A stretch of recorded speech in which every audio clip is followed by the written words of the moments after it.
All right, we got a question in the YouTube chat on the video where we're talking about lining up on sport patterns and bowling, why your typical moves don't work.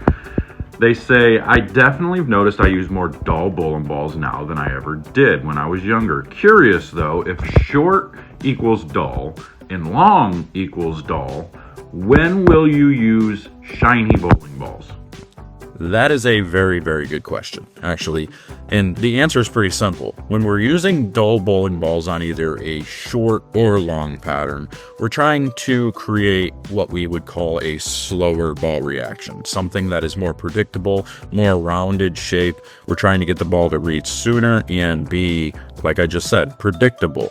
Now, we're going to use those shiny bowling balls, the quicker response bowling balls, in spots where the pattern or the lanes have become already transitioned to where they create too slow of a response to those slow bowling balls. So we're using the quicker response bowling balls in these spots where the lanes are beat up and the lanes are already going to slow down these quick bowling balls.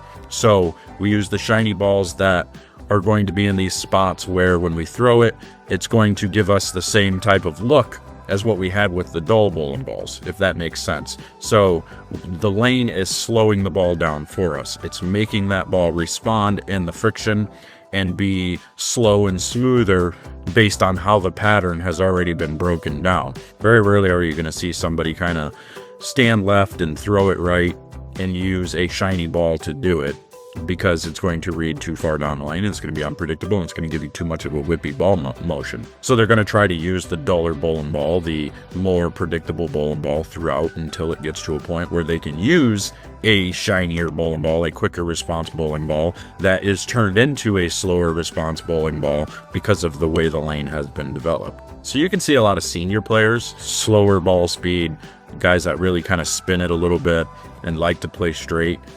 They can get away with their lower rev rates. They can get away with using the shiny quick response type bowling balls because their rev rate makes those bowling balls less responsive. So just keep this in mind. I hope this helps when the next time you get into this situation where you think you need a big strong pearl because your ball's not going through the pins down lane. Generally that's not the case. Generally you need a ball that's actually a little bit earlier to get it to go through the pins the right way. So hope this helps. I'm out of here. We'll see you guys later. Take care.